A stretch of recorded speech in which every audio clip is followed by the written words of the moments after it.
এই পৃথিবীতে মানুষ যত অপরাধ করে সেই অপরাধ বাপের সাথে করুক, মায়ের সাথে করুক, ওস্তাদের সাথে করুক, পীরের সাথে করুক, অপরাধ করলে পরে কেউ বলে না যে কাছে আয় ক্ষমা করে দেই। কেউ বলে নাকি?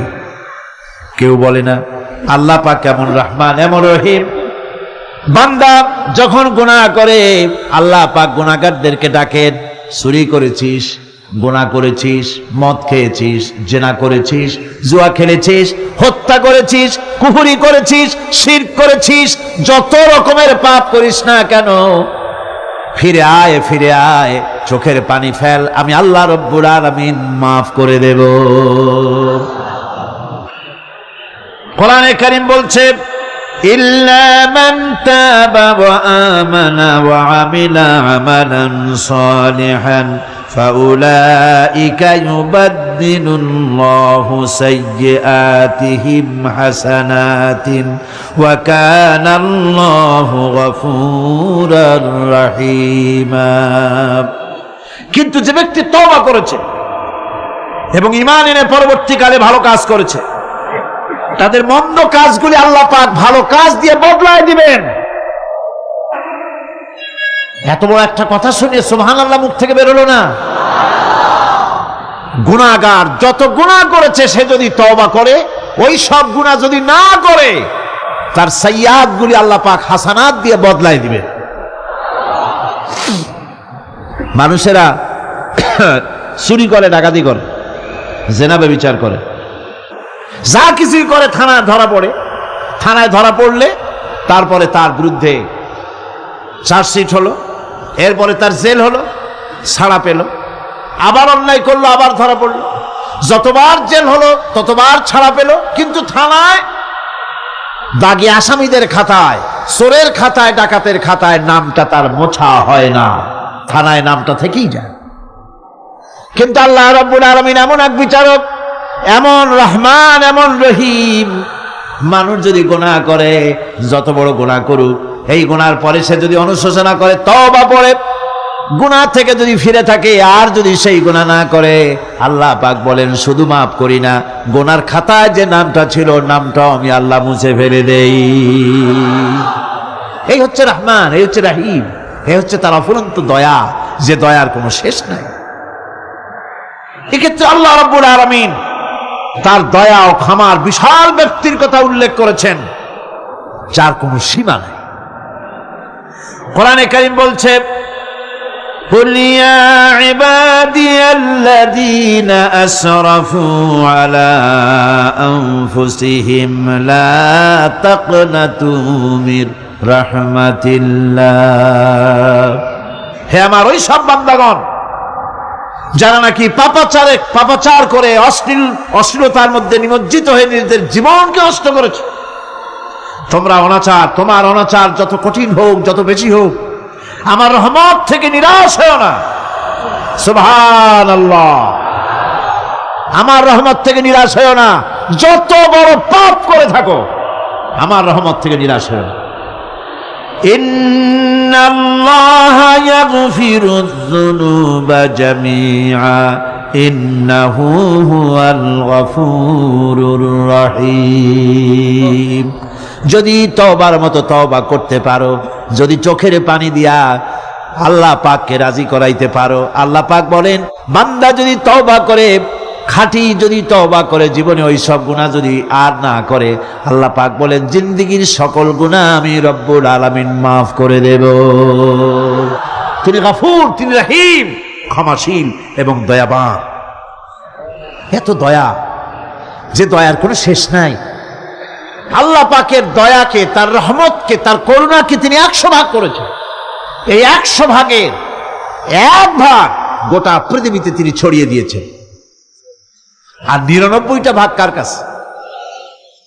এবার চিন্তা করুন, 100 ভাগের 1 ভাগ দুনিয়ায় ছড়িয়ে দেওয়ার পর তার থেকে আমরা যতটুকুন ভাগে পেয়েছি, এর মহব্বত, স্ত্রীর প্রতি মহব্বত, মেয়ের প্রতি মহব্বত, ছেলের প্রতি মহব্বত, মায়ের প্রতি মহব্বত, পিতার প্রতি মহব্বত, বন্ধুর জন্য মহব্বতে আমরা জানও দিয়ে দিতে পারি, এমন আমাদের ভালোবাসা, এমন আমাদের মহব্বত। কথা ঠিক কিনা? 1টা ভাগ সারা পৃথিবীতে ছড়িয়ে দেওয়ার পর যেটুকুনো পেলাম, সেই ভালোবাসার তীব্রতা যদি এত বেশি হয়, আকর্ষণ যদি এত বেশি হয়, তাহলে এই 99টা মহব্বত, দয়া, রাহমানিয়াতের, দয়ার, রাহিমিয়াতের যে গুণগুলি আল্লাহ পাক নিজের কাছে রেখেছেন, সেই মাবুদের দয়া তার বান্দার প্রতি কত বেশি। কি বিরাট মহব্বত! রাসূল করিম সাল্লাল্লাহু আলাইহি ওয়াসাল্লাম বলেছেন, সাহাবীরা, একটি লোক উটের পৃষ্ঠে চড়ে কোথাও যাচ্ছিল, প্রতিমধ্যে বিশ্রাম করল। বিশ্রাম থেকে উঠে দেখে তার উট নাই। সে উটের পৃষ্ঠে তার খাদ্য ছিল, পানীয় ছিল, সব ছিল। এই লোকটা কেমন পেরেশান হয়? সাহাবীরা বললেন, হুজুর, এ তো মারাত্মক পেরেশানি। উটের মরুভূমির জাহাজ, উট হারায় গেছে, তার খাদ্য হারাইছে, পানি গেছে, সব শেষে তো মরা ছাড়া পথ নাই। দারুণ উৎকণ্ঠিত হবে লোকটা।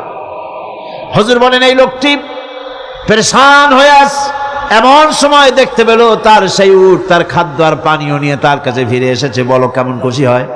সাহাবীরা বলেন, হুজুর, এর থেকে এই লোকটির খুশির আর কিছু থাকতে পারে না।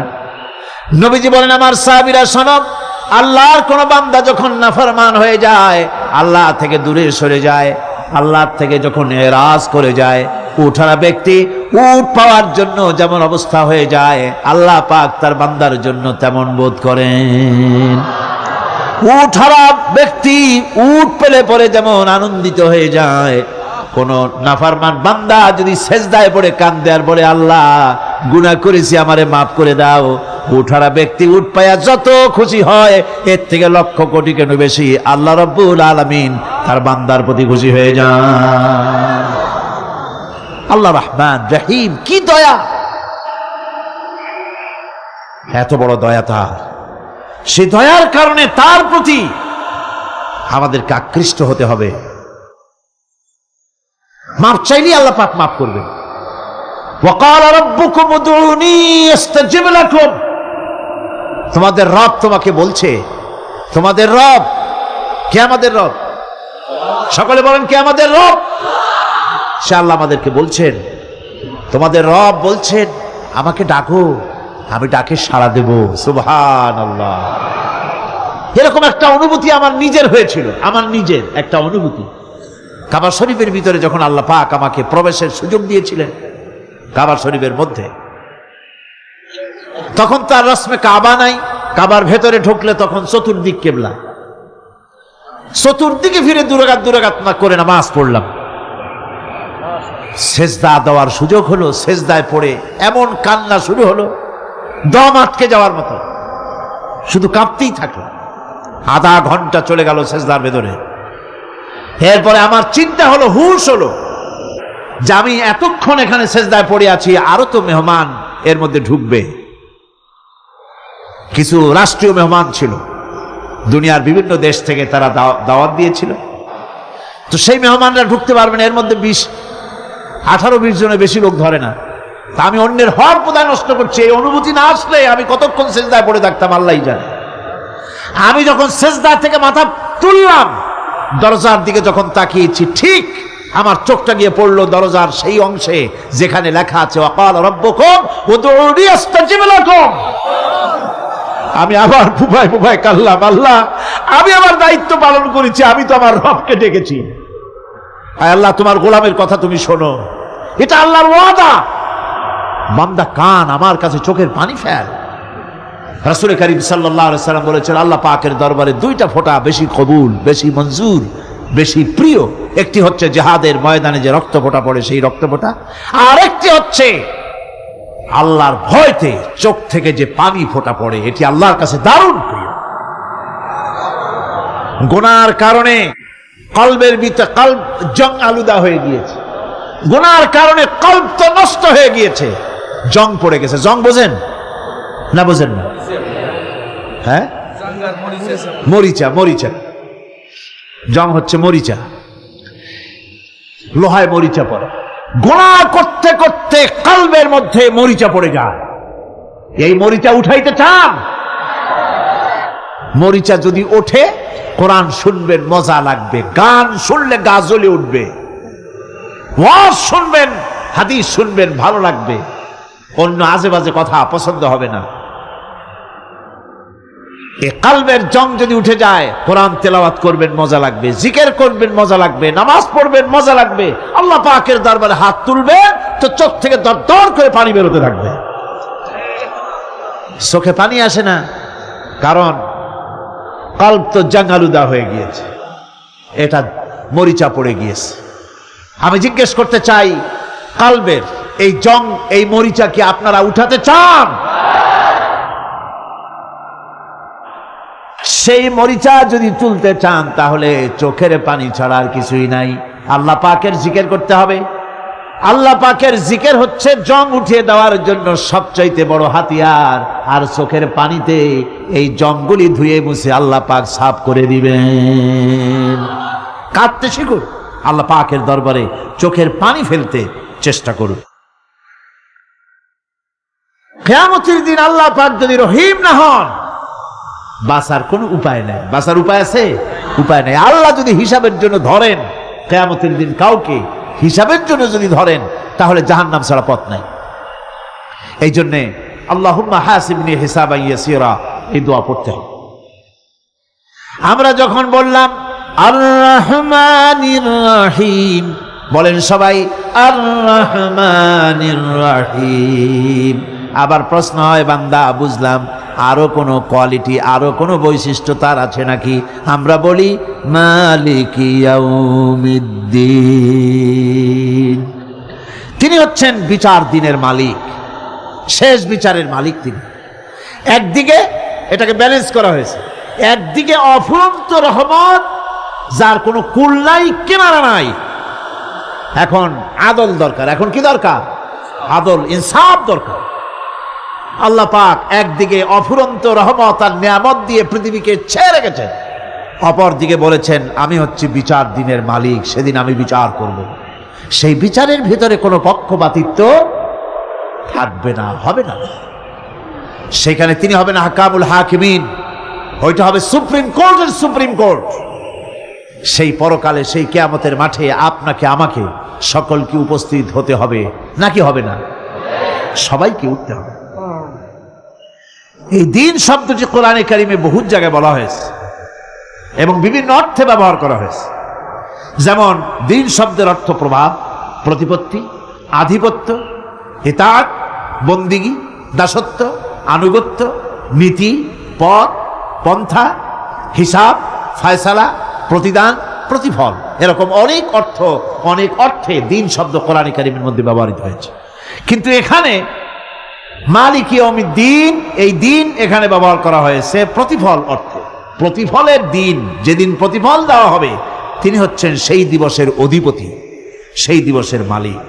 সূরা ইনফিতারে আল্লাহ পাক বলছেন ওয়ামা আদরাকা মা ইয়াউমুদ্দিন সুম্মা মা আদরাকা মা ইয়াউমুদ্দিন, বিচারের দিনটি কি তা তোমাকে কে জানালো?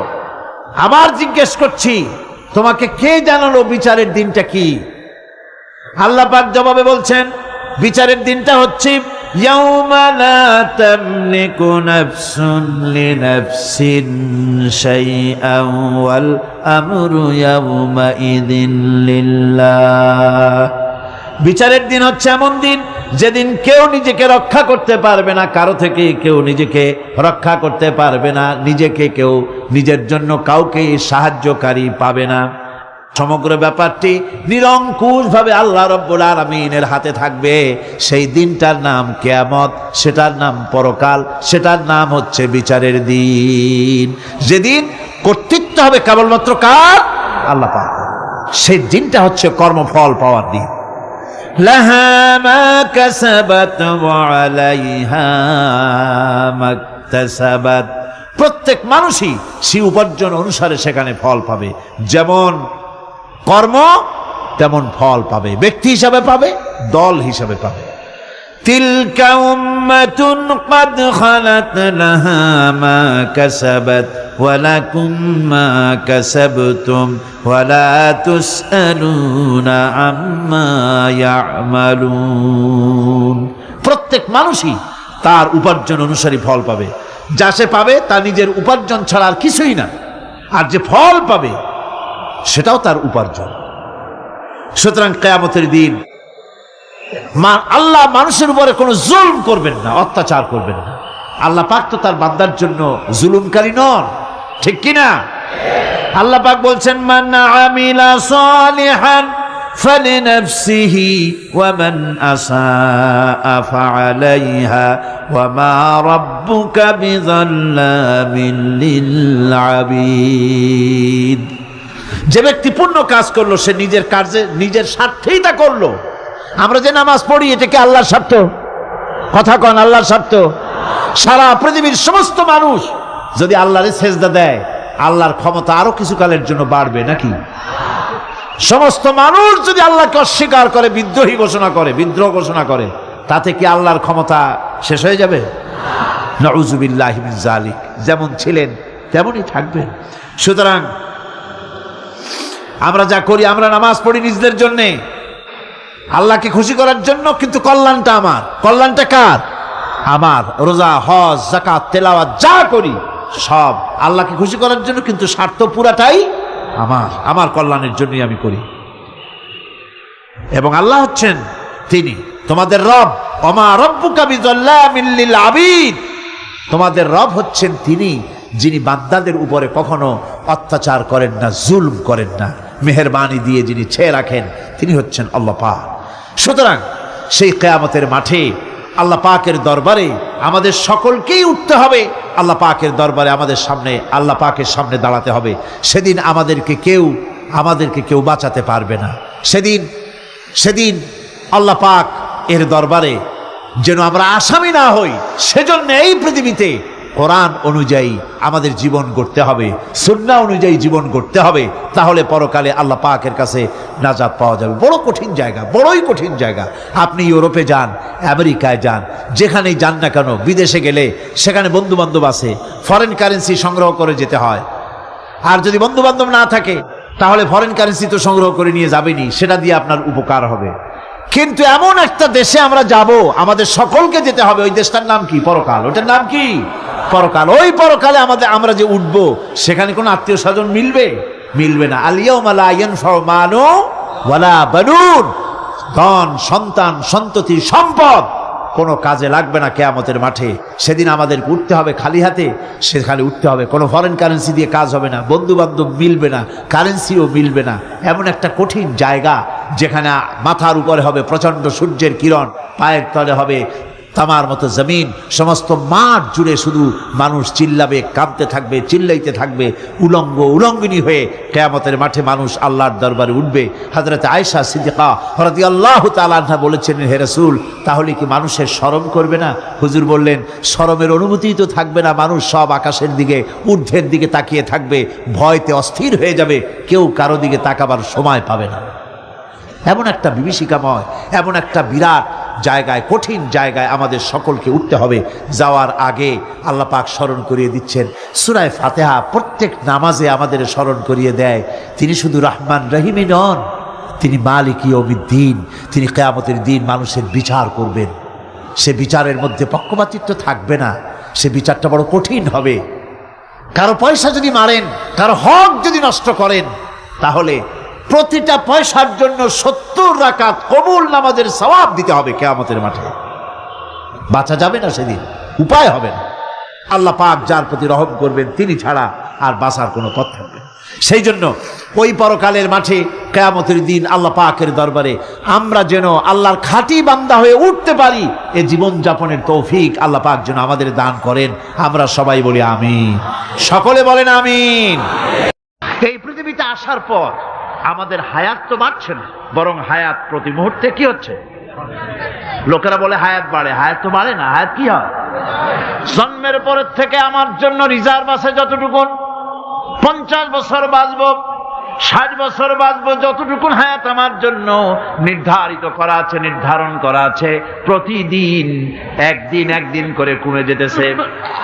এজন্য আমি বলি, আমার বাড়িতে যে ঘড়িটা আছে, এই ঘড়িটা বেলা 1টার সময় ঢং করে একটা আওয়াজ দেয়, শ্রোতাকে শুনিয়ে দেয়, বাড়িওয়ালা তোমার জীবনের মূল্যবান হায়াত থেকে 1 ঘন্টা কমায়া দিলাম।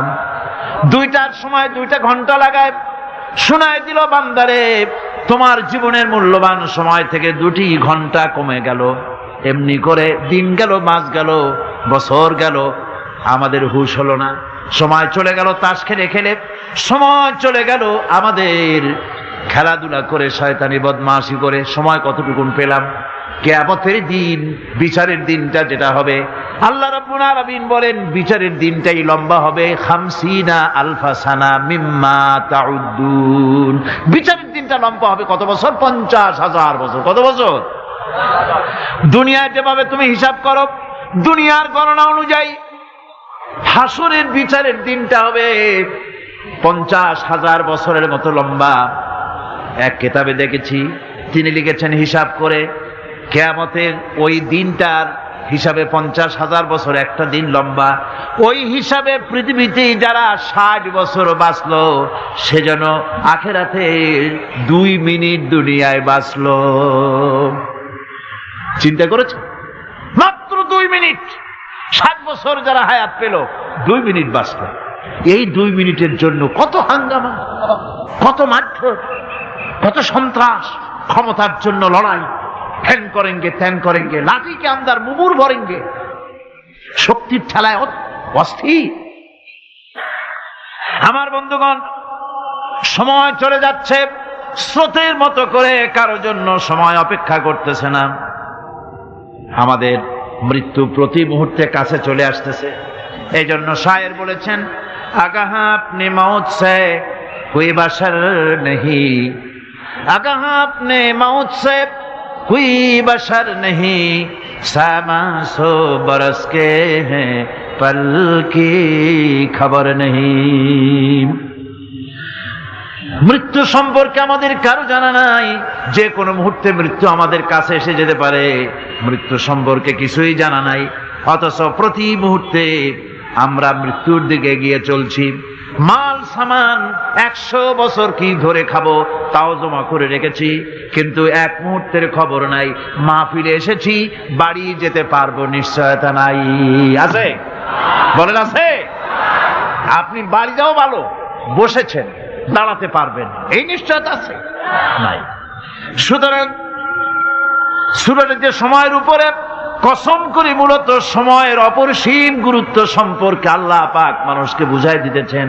সময়ের দাম দাও।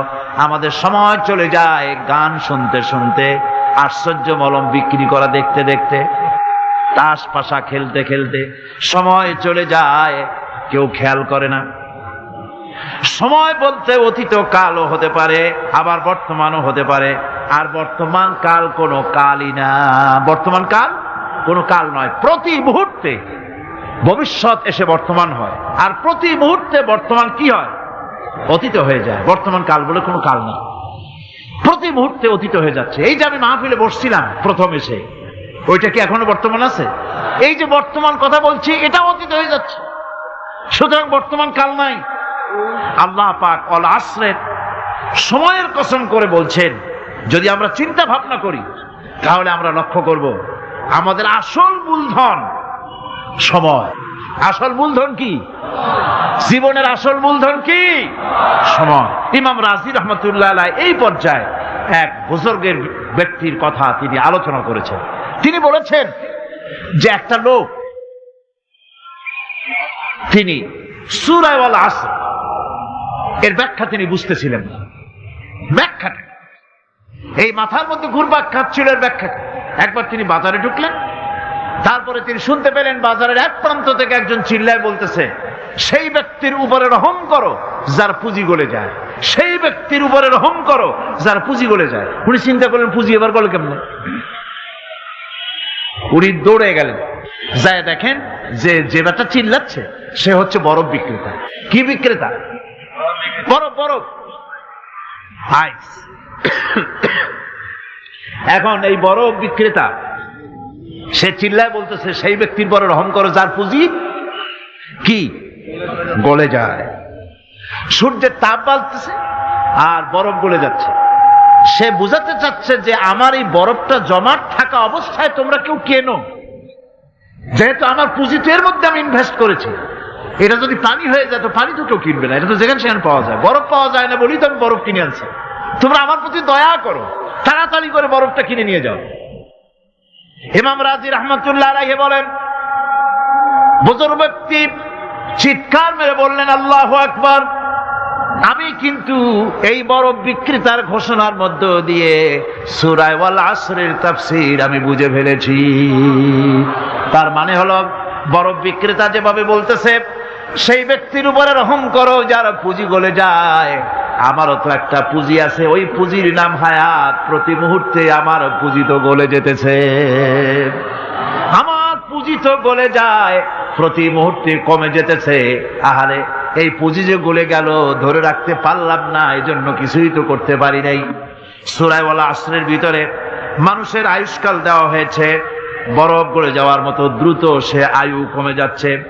একে যদি নষ্ট করে ফেলা হয়, ভুল কাজে ব্যয় করা হয়, সেটাই হচ্ছে মানুষের মূল ক্ষতি।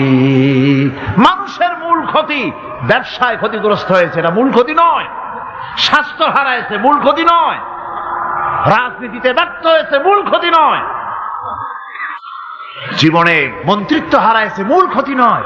মূল ক্ষতি প্রতি মুহূর্তে সময় নষ্ট হচ্ছে, এটাই মূল ক্ষতি। ভাইরা, কিয়ামতের দিন জান্নাতীদের কোনো দুঃখ থাকবে না, সকলের দুঃখ থাকবে। জান্নাতীদের কোনো দুঃখ থাকবে নাকি? থাকবে, থাকবে। জান্নাতীদের মনের মধ্যে একটা দুঃখই থাকবে। ভালো করে শুনুন, জান্নাতীদের মনের মধ্যে একটা দুঃখই হবে। তারা মনে মনে চিন্তা করবেন, আফসোস করবেন, আহারে, যদি দুনিয়ায় বসে অমুক সময় বাসে বসেছিলাম, আজে বাজে চিন্তা করেছি, বাড়ির ড্রয়িং রুমে একা একা বসে বসে আজে বাজে চিন্তা করেছি, অমুক অমুক সময় খেলাধুলায় কাটাইছি। এই সময়গুলিতে যদি সুবহানাল্লাহ, আলহামদুলিল্লাহ, লা ইলাহা ইল্লাল্লাহ, আল্লাহু আকবার, এই তাসবিহ যদি পড়তাম, জিকির আজগার করতাম, জান্নাতের ভিতরে আরো নিয়ামত লাভ করতে পারতাম। সময়টা তো কাজে লাগাইলাম না। মানুষের শর্ত, মুমিনের সব কাজে সওয়াব। ওয়াকুলু লিন্নাসি হুসনা, মানুষের সঙ্গে ভালো ভালো কথা কও, মানুষের সঙ্গে হাসি মুখে কথা কও। একজনের সাথে হাসি মুখে কথা বললেন, আপনার একটা সদকা দেওয়ার মতো সমান সব আমলনামায় লেখা হয়ে গেল। ভালো ভালো কাম করো। বন্ধুগণ, সময় দ্রুত গতিতে চলে যাচ্ছে, মানুষের জীবন ক্ষতিগ্রস্ত হচ্ছে। ক্ষতি থেকে বাঁচতে পারবে 4টা গুণ যার মধ্যে আছে, বাকি সব ক্ষতিগ্রস্ত হয়ে যাবে। আমার ভাইয়েরা, এই কথাগুলি বলে আল্লাহ পাক যেন এরকম একটা দৃষ্টান্ত দিলেন। আপনি যদি পরীক্ষার হলে গিয়া দেখেন, ছাত্ররা পরীক্ষা দিতেছে, পরীক্ষার জন্য নির্ধারিত সময় কতটুকু? 3 ঘন্টা। 3 ঘন্টা। 3 ঘন্টা।